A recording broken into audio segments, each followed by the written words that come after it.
ಯಾರು ಇನ್ ಯಾರು ಔಟ್ ವಿಶೇಷ ಕಾರ್ಯಕ್ರಮಕ್ಕೆ ಸ್ವಾಗತ. ನಾನು ಕೃಷ್ಣ. ನೀವೀಗ ಸ್ಕ್ರೀನಲ್ಲಿ ನೋಡ್ತಾ ಇರ್ಬೋದು, ಈ ಹಿರಿಯ ಸಚಿವರುಗಳಲ್ಲಿ ಯಾರು ಇನ್ ಆಗ್ತಾರೆ, ಯಾರು ಔಟ್ ಆಗ್ತಾರೆ. ಏನು ಸಿ ಎಮ್ ಆಗಿ ಆಯ್ಕೆ ಆಗೋದು, ಸಿ ಎಮ್ನ ಆಯ್ಕೆ ಮಾಡೋದು ಕಾಂಗ್ರೆಸ್ ಹೈಕಮಾಂಡ್ಗೆ ಬಹಳ ಸುಲಭ ಆಗ್ಬೋದು.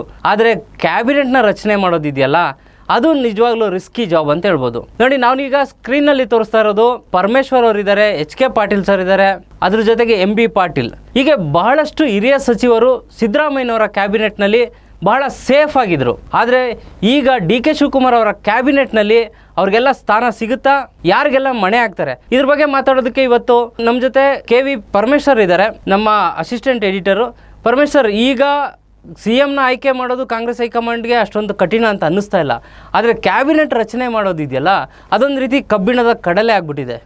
ಕ್ಯಾಬಿನೆಟ್ ರಚನೆ ಮಾಡೋಂಥ ಸರ್ಕಸ್ ಎಲ್ಲಿಗೆ ಬಂದಿದೆ ಸರ್? ಈಗ ನೀವು ಆಗಲೇ ಹೇಳ್ದಂಗೆ ನಾವು ಏನು ಈ ಅಧಿಕಾರ ಹಸ್ತಾಂತಂದರೆ ಸಿ ಎಂ ಸ್ಥಾನದ ಅಧಿಕಾರ ಹಸ್ತಾಂತರ ಮೀನ್ಸ್ ಅಧಿಕಾರ ಹಂಚಿಕೆ.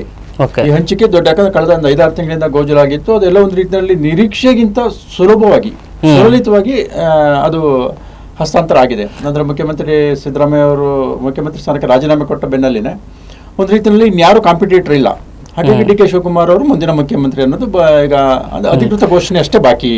ನಮ್ಮ ಸಂಯುಕ್ತ ಕರ್ನಾಟಕ ಪತ್ರಿಕೆಯಲ್ಲಿ ಸರ್ ಇವತ್ತು ಬುದ್ಧರಾಮಯ್ಯ ಅನ್ನೋ ಒಂದು ಶೀರ್ಷಿಕೆ ಇದೆ. ಅಂದರೆ ಪ್ರಬುದ್ಧವಾಗಿ ನಡ್ಕೊಂಡಿದ್ದು ಸಿದ್ದರಾಮಯ್ಯನವರು ಅಂತ, ಅದರಿಂದನೇ ಇಷ್ಟೆಲ್ಲ ಸಲೀಸಾಗಿದ್ದು. ಸೊ ಬುದ್ಧರಾಮಯ್ಯ ಪ್ರಬುದ್ಧರಾಮಯ್ಯರಾಗಿ ನಡ್ಕೊಂಡಿದ್ದಾರೆ, ಅದೇ ಕಾರಣ ಆಗಿದ್ದು ಅಂತ. ಈಗ ಅಧಿಕಾರ ಹಸ್ತಾಂತರ ಮಾಡೋದಕ್ಕೆ ಸಿದ್ದರಾಮಯ್ಯನವರು ದಾರಿ ಸಲೀಸ್ ಮಾಡಿಕೊಟ್ಟಿದ್ದಾರೆ. ಆದರೆ ಡಿ ಕೆ ಶಿವಕುಮಾರ್ ಅವ್ರಿಗೆ ಮುಳ್ಳಿನ ಹಾದಿ ಇದೆ. ಸೊ ಕ್ಯಾಬಿನೆಟ್ ಹೇಗೆ? ಖಂಡಿತವಾಗಿ ಅಂದರೆ ಮುಖ್ಯಮಂತ್ರಿ ಹುದ್ದೆ ಅನ್ನೋದಿದೆಯಲ್ಲ, ಅದು ಡಿ ಕೆ ಶಿವಕುಮಾರ್ ಪಾಲಿಗೆ ನೀವು ಹೇಳಂಗೆ ಮುಳ್ಳಿನ ಕುರ್ಚಿನೇ, ಅದು ಅಷ್ಟು ಸುಲಭ ಅಲ್ಲ. ಈಗ ಈಗಲೇ ಗೊತ್ತಾಗ್ತಾ ಇದೆ. ಅದಕ್ಕಂತ ಹೇಳಿದ್ರೆ ನಾವು ಮಂತ್ರಿಮಂಡಲ ರಚನೆ ಮಾಡುವಾಗ ಯಾವ ಮಾನದಂಡಗಳನ್ನ ಅನುಸರಿಸಬೇಕಾಗ್ತದೆ ಅನ್ನೋದು. ಈಗ ಇರುವಂತ 29 ಮಂದಿ ಸಚಿವರಲ್ಲಿ ಯಾರನ್ನ ಕೈ ಬಿಡಬೇಕು, ಯಾರು ಹೊಸದಾಗಿ ಸೇರಿಸ್ಕೋಬೇಕಾದ್ರೆ ಜಾಗ ಖಾಲಿ ಆಗ್ಲೇಬೇಕು. ಈಗ ಅದರಲ್ಲಿ ಹಿರಿಯ ಸಚಿವರುಗಳಿದ್ದಾರೆ ಸಾಕಷ್ಟು ಮಂದಿ. ಅದರಲ್ಲಿ ಈಗ ಕಾಂಗ್ರೆಸ್ನ ಹೈಕಮಾಂಡ್ ಮೂಲಗಳ ಪ್ರಕಾರ ಬಹುತೇಕ 15-18 ಮಂದಿ ಸಚಿವರು, ಅಂದ್ರೆ ಸಿದ್ದರಾಮಯ್ಯ ಸಂಪುಟದಲ್ಲಿ ಇದ್ದಂತ ಸಚಿವರು ಸ್ಥಾನ ಕಳ್ಕೊಳ್ಳುವಂತ ಸಾಧ್ಯತೆ ಇದೆ, ಅವರಿಗೆ ಕೊಕ್ ಸಿಗ್ತಾ ಇದೆ ಅನ್ನೋದು. ಅಂದ್ರೆ ಸಿದ್ದರಾಮಯ್ಯ ಬೆನ್ನಿಗೆ ನಿಂತಿದ್ದು ಯಾರು, ಮಹದೇವಪ್ಪ ಆಗಿರ್ಬೋದು, ಎಂ ಬಿ ಪಾಟೀಲ್ ಅವರಾಗಿರ್ಬೋದು, ಆಮೇಲೆ ಸತೀಶ್ ಜಾರಕಿಹೊಳಿ ಅವ್ರಿಗಾಗಿರ್ಬೋದು, ಎಲ್ಲ ಘಟಾನುಘಟಿ ನಾಯಕರೇ ಸೇಫ್ ಆಗಿದ್ರು 3 ವರ್ಷಗಳ ಕಾಲ. ಸೊ ಈಗ ಯಾರನ್ನ ಕೊಕ್ ಕೊಡ್ತಾರೆ ಅನ್ನೋದು ಇಂಪಾರ್ಟೆಂಟ್. ಅದಕ್ಕೆ ಯಾರು ಕ್ಯಾಬಿನೆಟ್ ಇಂದ ಔಟ್ ಆಗ್ತಾರೆ ಅಂತ ಇರೋದಕ್ಕಿಂತ ಉಳಿಸ್ಕೊಳ್ಳುವಂತ ಪ್ರಯತ್ನಗಳು ನಡೀತಾ ಇದೆ. ಈಗ ಆ ಪ್ರಯತ್ನಕ್ಕೆ ಸಿದ್ದರಾಮಯ್ಯ ಅವರು ಈಗ ಒಂದು ರೀತಿಯಲ್ಲಿ ಸಾರಥ್ಯ ವಹಿಸಿದ್ದಾರೆ. ನಿನ್ನೆ ಅವರು ರಾಜೀನಾಮೆ ಕೊಟ್ಟ ಬೆನ್ನಲ್ಲಿನೇ ಡೆಲ್ಲಿಗೆ ಹೋಗಿ ಮಾತನಾಡಿದ್ದಾರೆ. ಸೋನಿಯಾ ಗಾಂಧಿ ಅವ್ರನ್ನ ಭೇಟಿಯಾಗಿದ್ದಾರೆ, ರಾಹುಲ್ ಗಾಂಧಿ ಅವ್ರನ್ನ ಭೇಟಿಯಾಗಿದ್ದಾರೆ, ವೇಣುಗೋಪಾಲ್ ಅವ್ರನ್ನ ಭೇಟಿಯಾಗಿದ್ದಾರೆ, ಮಲ್ಲಿಕಾರ್ಜುನ ಖರ್ಗೆ ಅವ್ರನ್ನ ಭೇಟಿಯಾಗಿದ್ದಾರೆ. ಅದರ ನಂತರ ಡಿ ಕೆ ಶಿವಕುಮಾರ್ ಮತ್ತೆ ಸಿದ್ದರಾಮಯ್ಯ ಅವರು ಭೇಟಿಯಾಗಿರೋದು ಇಂಪಾರ್ಟೆಂಟ್. ಅಂದ್ರೆ ಒಂದು ರೀತಿಯಲ್ಲಿ ಸಿದ್ದರಾಮಯ್ಯ ಅವರು ಒಂದು ಪಟ್ಟಿನ ತಗೊಂಡು ಹೋಗಿದ್ದಾರೆ ಅಂತ ಹೇಳಲಾಗ್ತಾ ಇದೆ. ಅದೇ ರೀತಿ ಡಿ ಕೆ ಶಿವಕುಮಾರ್ ಕೂಡ ಒಂದು ಪಟ್ಟಿನ ತಗೊಂಡು ಹೋಗಿದ್ದಾರೆ. ಅಂದ್ರೆ ಯಾರು ಉಪಮುಖ್ಯಮಂತ್ರಿಗಳಾಗಬೇಕು, ಅದು ಸಂಖ್ಯೆ 3 ಆಗಬೇಕು, 4 ಆಗಬೇಕು, 2ಕ್ಕೆ ಸೀಮಿತಗೊಳಿಸಬೇಕು.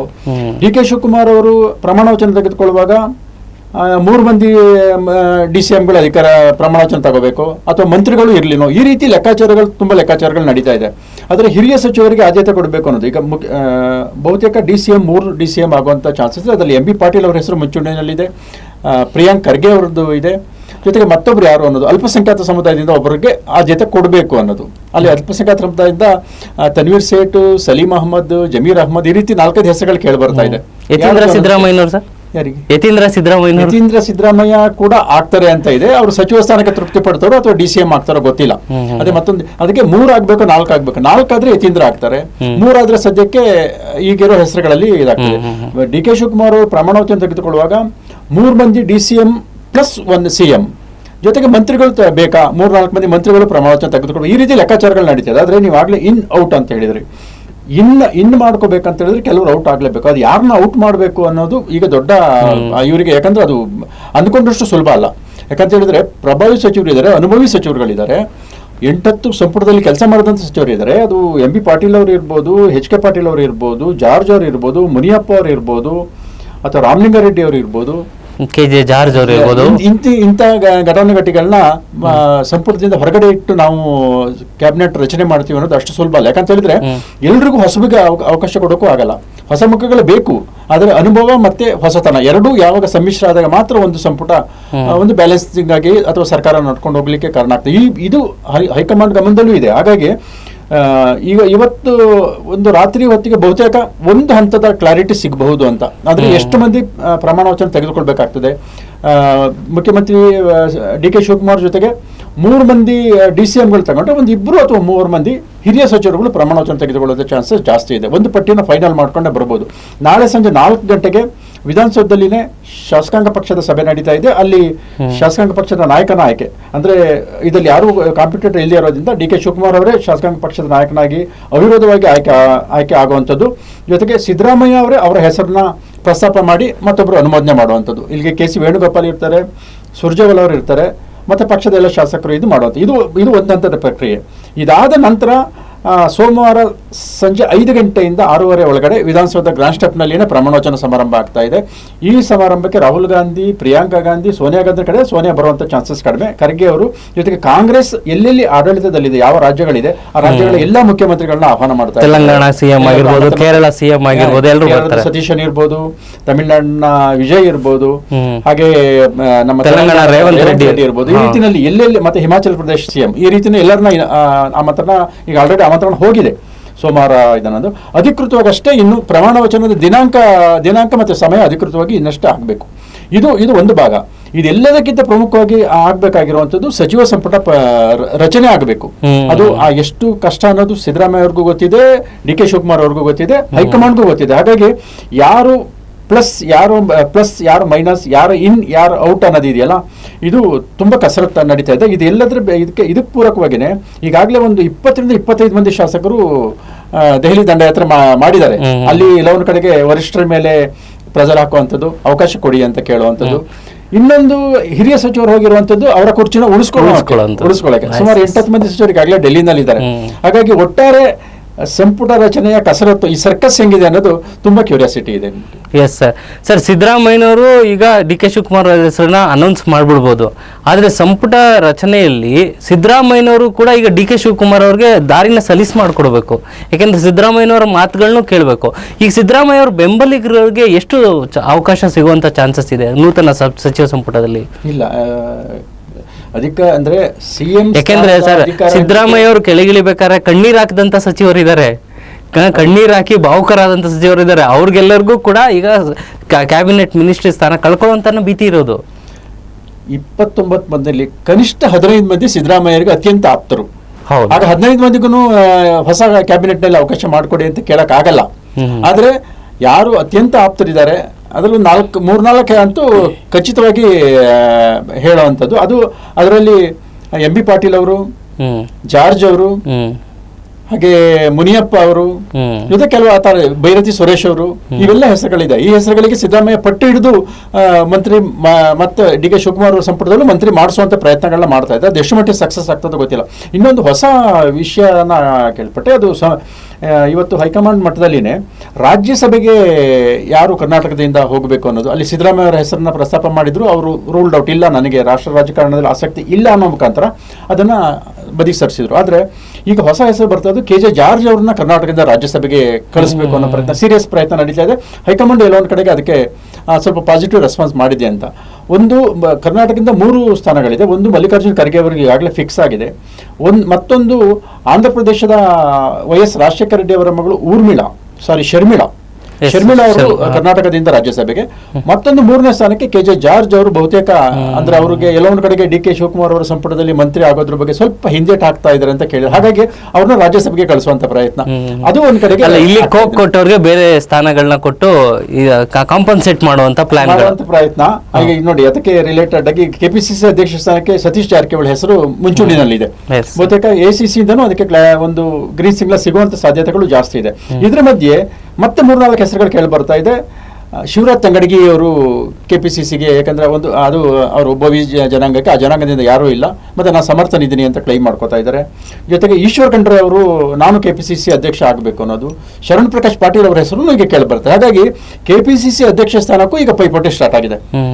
ಸಂಪುಟ ಒಂದು ಕಡೆ, KPCC ಅಧ್ಯಕ್ಷ ಸ್ಥಾನ ಒಂದು ಕಡೆ, ಮತ್ತೆ ಅದರಲ್ಲಿ ಬೇರೆ ಬೇರೆ ಹುದ್ದೆಗಳು ಗೊತ್ತಲ್ಲ, ಇನ್ನು ನಿಗಮ ಮಂಡಳಿಗಳಿರ್ಬೋದು ಅಥವಾ ಬೇರೆ ಬೇರೆ ಕಾರ್ಯದರ್ಶಿಗಳು, ಇಂಥವೆಲ್ಲವೂ ಇದಾವೆ. ಈಗ ಫಸ್ಟ್ ಸಂಪುಟ ಸರ್ಕಸ್ ಮುಗಿದ್ಮೇಲೆ ಅದು ನೆಕ್ಸ್ಟ್ ಪಾರ್ಟ್ ನಂತರದಲ್ಲಿ. ಆದ್ರೆ ಸಚಿವ ಸಂಪುಟನ ರಚನೆ ಮಾಡುವಂಥದ್ದು DK ಶಿವಕುಮಾರ್ಗೆ ಖಂಡಿತವಾಗಿಯೂ ಸವಾಲಾಗಿದೆ. ಆದ್ರೆ ಅವರು ಸೀನಿಯರ್ ಮಂತ್ರಿಗಳು ಜೊತೆಗೆ ಹೊಸ ಮುಖಗಳು ಎರಡನ್ನೂ ಬ್ಯಾಲೆನ್ಸ್ ಮಾಡಿ 32 ಮಂದಿ ಮಂತ್ರಿಗಳನ್ನ ಏನ್ ಮಾಡ್ಲಿಕ್ಕೆ ಅವಕಾಶ ಇದೆ. ಇದು ಸಮರ್ಥವಾಗಿ ನಿಭಾಯಿಸಿದ್ದೇ ಆದ್ರೆ ಸರ್ಕಾರ ಸುಲಲಿತವಾಗಿ ನಡ್ಕೊಂಡು ಹೋಗುವಂಥದ್ರಲ್ಲಿ ಯಾವುದೇ ಅನುಮಾನ ಇಲ್ಲ. ಸರ್, CM ಆಗಿ ಪ್ರಮಾಣ ವಚನ ಸ್ವೀಕರಿಸೋ ಆ ಗಳಿಗೆವರೆಗೂ ಲಿಸ್ಟ್ ಬಿಡುಗಡೆ ಆಗೋದು ತುಂಬ ರೇರು. ಮೊದಲೇ ಈ ಸಚಿವರನ್ನ ಆಯ್ಕೆ ಮಾಡಿದ್ವಿ ಅಂತ ಲಿಸ್ಟ್ ಬಿಡುಗಡೆ ಆಗೋದು ರೇರು. ಆದರೆ DK ಶಿವಕುಮಾರ್ ಅವ್ರ ಆಟಿಟ್ಯೂಡ್ ನೋಡಿದ್ರೆ ಅವ್ರು ಯಾವಾಗಲೂ ಡೋಂಟ್ ಕೇರ್ ಆಟಿಟ್ಯೂಡು. ಸೊ ಅವರು ಈಗ ಒಂದಷ್ಟು ಹೊಸಬರಿಗೆ ಅವಕಾಶ ಕೊಟ್ಟು ತುಂಬ ರಿಸ್ಕ್ ತಗೊಳ್ಳೋಂಥ ಚಾನ್ಸಸ್ ಇದೆಯಾ? ಇಲ್ಲ. ಈಗ ಅವರಿಗೆ ನಾವು ಮುಖ್ಯಮಂತ್ರಿ ಸ್ಥಾನಕ್ಕೆ ಬರೋದಕ್ಕಿಂತ ಮುಂಚೆನ ಯೋಚನೆಗಳು ಬೇರೆ, ಆ ಸೀಟಿಗೆ ಬಂದ ನಂತರ ಆಗುವಂತ ಯೋಚನೆಗಳು ಬೇರೆ. ಈಗ ಇಲ್ಲ, ಅವರು ಸಿದ್ದರಾಮಯ್ಯ ಅವರಿಗೆ ಪ್ರಬುದ್ಧವಾಗಿ ನಿರ್ಧಾರಗಳನ್ನ ತೆಗೆದುಕೊಂಡಿದ್ದಾರೋ ಅಂತಹದ್ದೇ ಪ್ರಬುದ್ಧ ನಿರ್ಧಾರನ ಪಕ್ಷ ಮತ್ತೆ ಸರ್ಕಾರ ಎರಡೂ ಎಕ್ಸ್ಪೆಕ್ಟ್ ಮಾಡ್ತಾ ಇರ್ತದೆ. ಹಾಗಾಗಿ DK ಶಿವಕುಮಾರ್ ಅಂತ ಸಾಹಸಕ್ಕೆ ಕೈ ಹಾಕಲ್ಲ ಅಂತ ಅನ್ಸುತ್ತೆ. ಆದ್ರೆ ಅವರು ನನ್ನೊಟ್ಟಿಗೆ ಒಂದು 3 ರಿಂದ 4 ಮಂದಿ ಪ್ರಮಾಣ ವಚನ ತೆಗೆದುಕೋಬೇಕು ಅನ್ನೋ ನಿರ್ಧಾರನ ಹೈಕಮಾಂಡ್ಗೆ ಕನ್ವಿನ್ಸ್ ಮಾಡಿ ಪಟ್ಟಿನ ತರುವಂತ ಒಂದು ಸವಾಲನ್ನು ಅವರು ಸ್ವೀಕಾರ ಮಾಡಬಹುದು. ಬಹುತೇಕ ಆ ರೀತಿಯಲ್ಲಿ ಒಂದು 4 ಮಂದಿ ಪ್ರಮಾಣ ವಚನ ಸ್ವೀಕಾರ ಮಾಡುವಂತ ಚಾನ್ಸಸ್ ಜಾಸ್ತಿ ಇದೆ. ಈಗ ವಿಧಾನಸೌಧದ ಗ್ರ್ಯಾಂಡ್ ಸ್ಟೆಪ್ ಮೇಲೆ ಮತ್ತೊಂದು ಐತಿಹಾಸಿಕ ಸಮಾರಂಭಕ್ಕೆ ವೇದಿಕೆ ಸಜ್ಜಾಗ್ತಿದೆ ಈಗಾಗಲೇ. ಸರ್, ಆ ವಿಧಾನಸೌಧದ ಮೆಟ್ಲು ಮುಂದೆನೇ ತಗೊಳ್ಳುವಂಥ CMಗಳಿಗೆ ನೀವು ನೋಡಿದ ಹಾಗೆ ಅದೊಂದು ಐತಿಹಾಸಿಕ ಕಾರ್ಯಕ್ರಮ ಅಂದರೆ DK ಶಿವಕುಮಾರ್ ಅವರು ಯಾವ ರೀತಿ ಅದನ್ನ ತಯಾರಿ ಮಾಡ್ಕೋಬಹುದು ಸರ್? ಹೌದು, ಯಾಕಂತ ಹೇಳಿದ್ರೆ ಅದೇ ಸಿದ್ದರಾಮಯ್ಯ ಅವರು ಕಂಠೀರವ ಕ್ರೀಡಾಂಗಣದಲ್ಲಿ ಮಾಡಿದ್ರು. ಅದು ಬಸವ ಜಯಂತಿ ದಿನ ಪ್ರಮಾಣ ವಚನ ಈ ಶಕ್ತಿಸೌಧ, ವಿಧಾನಸೌಧ ಅಂತ ಏನ್ ಹೇಳ್ತೀವಿ, ಅದರ ಮುಂಭಾಗದಲ್ಲಿ ಪ್ರಮಾಣ ವಚನ ಸ್ವೀಕಾರ ಮಾಡುವಂಥದ್ದು ಒಂದು ರೀತಿ ಐತಿಹಾಸಿಕ ಸನ್ನಿವೇಶ, ಕ್ಷಣಗಳು. ಇದು ಅದರಲ್ಲೂ DK ಅವರು ಮುಖ್ಯಮಂತ್ರಿ ಆಗ್ಬೇಕು ಅನ್ನೋದು ಕಳೆದ 6-7 ತಿಂಗಳಿಂದ ನಡ್ಕೊಂಡು ಬರ್ತಾ ಇದ್ದಂತ ಇದು ಕೆಲವೊಂದು ಕಡೆಗೆ ಅವರ ಆಸೆ ಕೊನೆಗೂ ಈಡೇರಿದೆ.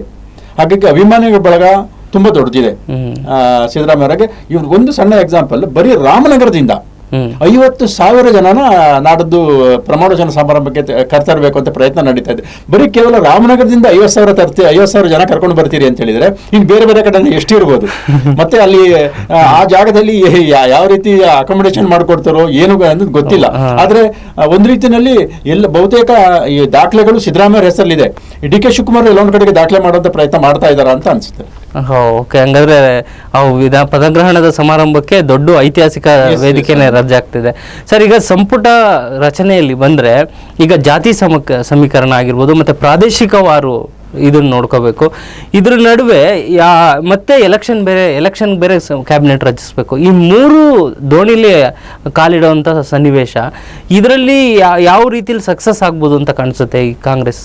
ಇಲ್ಲ, ಹೌದು. ಯಾಕಂತ ಹೇಳಿದ್ರೆ ಯಾವುದೇ ಒಂದು ಸರ್ಕಾರ ಒಂದು ಸಚಿವ ಸಂಪುಟ ರಚನೆ ಮಾಡಬೇಕಾದ್ರೆ ಅದರ ಸಾಧಕ ಬಾಧಕಗಳನ್ನ ಯೋಚನೆ ಮಾಡಿನೇ ಮಾಡ್ತಾರೆ. ಈಗಿರೋದು 2 ವರ್ಷ. 2 ವರ್ಷದಲ್ಲಿ 1 ವರ್ಷ ಚುನಾವಣೆ ವರ್ಷ, ಏನು ಮಾಡ್ಲಿಕ್ಕೆ ಸಾಧ್ಯ ಇಲ್ಲ. ಇವರಿಗೆ ಡೆವಲಪ್ಮೆಂಟ್ ಆಸ್ಪೆಕ್ಟ್ ಮತ್ತೊಂದು. ಹಾಗಾಗಿ ಅವರಿಗೆ ಸಂಘಟನೆಗೆ ಹೆಚ್ಚು ಒತ್ತು ಕೊಡುವಂಥದ್ದು, ಚುನಾವಣೆ ದೃಷ್ಟಿಯಲ್ಲಿ ಇಟ್ಕೊಂಡು ಇವತ್ತು ಕ್ಯಾಬಿನೆಟ್ ರಚನೆ ಆಗ್ತದೆ ಬಹುತೇಕ. ಆಗಿನಂದ್ರೆ ಅಂದ್ರೆ ಯಂಗ್ಸ್ಟರ್ಸ್ಗೆ ಆದ್ಯತೆ ಕೊಡಬೇಕು ಅನ್ನೋದು, ಸೀನಿಯರ್ಸ್ನು ಸೇರಿಸ್ಕೋಬೇಕು ಅನ್ನೋದು, ಜಾತಿವಾರು ಆದ್ಯತೆ, ಯಾವುದೇ ಸಮುದಾಯ ಎದುರಾಕೊಳ್ಳದಂಗೆ ಆದ್ಯತೆ, ಅಹಿಂದಕ್ಕೆ ಆದ್ಯತೆ, ಅಲ್ಪಸಂಖ್ಯಾತರಿಗೆ ಆದ್ಯತೆ, ಮೇಲ್ವರ್ಗಕ್ಕೂ ಆದ್ಯತೆ. ಇರೋದು 33 ಜನದಲ್ಲಿ 33 ಮಂದಿ ಮಂತ್ರಿಗಳನ್ನ ಮಾಡಬಹುದು. ಆದ್ರೆ ಇವರಿಗೆ ಇರುವಂತ ಅವಕಾಶಗಳು ತುಂಬಾ ಸೀಮಿತ. ಎಲ್ಲರನ್ನೂ ಸಮಾಧಾನ ಮಾಡುವಂಥದ್ದು, ಜಿಲ್ಲಾವಾರು, ಪ್ರಾದೇಶಿಕವಾರು, ಜಾತಿವಾರು ಆದ್ಯತೆಗಳನ್ನ ಕೊಟ್ಟು ಮಾಡಲೇಬೇಕಾಗಿದೆ. ಯಾಕಂತ ಹೇಳಿದ್ರೆ ಅವರಿಗೆ 28 ಚುನಾವಣೆ ಅತ್ಯಂತ ಪ್ರಮುಖ. ಯಾಕಂದ್ರೆ ಟಾರ್ಗೆಟ್ 2028 ಅಂತಾನೆ ಹೇಳ್ಕೊಂಡಿದ್ದಾರೆ. ಹಾಗಾಗಿ ಆ 28 ಚುನಾವಣೆಗೆ ಏನು ಬೇಕು, ಯಾವ ರೀತಿಯಲ್ಲಿ ಪ್ರಿಪೇರ್ ಆಗಬೇಕು ಅನ್ನೋ ನಿಟ್ಟಿನಲ್ಲಿನೇ ಕ್ಯಾಬಿನೆಟ್ ರಚನೆ ಆಗ್ತಾ ಇದೆ ಅಂತ ಹೇಳ್ಬೋದು ನಿಮ್ಗೆ. ಎಸ್ ಸರ್, DK ಶಿವಕುಮಾರ್ ಅವರ ಕ್ಯಾಬಿನೆಟ್ ನಿಜಕ್ಕೂ ಒಂದು ರೀತಿ ಮ್ಯಾಥಮೆಟಿಕ್ಸ್ ತರ ಇದೆ. ಮ್ಯಾಥಮೆಟಿಕ್ಸ್ ನಲ್ಲಿ ಕಳೆದು ಕೂಡಿ ಭಾಗಿಸಿ ಗುಣಾಕಾರ ಮಾಡಿ ಹರದು ತೂಗಿ, ಗುಣಾಕಾರ ಭಾಗಾಕಾರ ವ್ಯವಕಲನ ಸಂಕಲನ minus ಎಲ್ಲ ಎಲ್ಲವೂ ಸೇರಿ ರಚನೆ ಆಗುವಂತ ಡಿ ಕೆ ಶಿವಕುಮಾರ್ ಅವರ ಕ್ಯಾಬಿನೆಟ್ ಮೇಲೆ ಇಡೀ ರಾಜ್ಯದ ಕಣ್ಣು ನೆಟ್ಟಿದೆ. ನಾವು ಕೂಡ ಒಬ್ಬ ಪತ್ರಕರ್ತರಾಗಿ ಅತ್ಯಂತ ಕುತೂಹಲದಿಂದ ಡಿ ಕೆ ಶಿವಕುಮಾರ್ ಅವರ ಕ್ಯಾಬಿನೆಟ್ ರಚನೆಯನ್ನ ನೋಡ್ತಾ ಇದ್ದೀವಿ. ಈಗ ಯಾರು ಔಟು ಯಾರು ಇನ್ನ ಅನ್ನೋ ಕುತೂಹಲದ ಮಧ್ಯೆ ಒಂದಷ್ಟು ಮಾಹಿತಿಯನ್ನ ನಮ್ಮ ಕೆ ವಿ ಪರಮೇಶ್ ಸರ್ ಕೊಟ್ಟಿದ್ದಾರೆ. ಇನ್ನು ಮತ್ತಷ್ಟು ಮಾಹಿತಿಯೊಂದಿಗೆ ನಾವು ನಿಮ್ಮ ಜೊತೆಗೆ ಬರ್ತೀವಿ. ಡಿ ಕೆ ಶಿವಕುಮಾರ್ ಅವರ ಸರ್ಕಾರ ರಚನೆಯ ಲೇಟೆಸ್ಟ್ ಅಪ್ಡೇಟ್ಗಳಿಗಾಗಿ ಸಂಯುಕ್ತ ಕರ್ನಾಟಕ ಡಿಜಿಟಲ್ನ ವೀಕ್ಷಿಸ್ತಾ ಇರಿ. Thank you.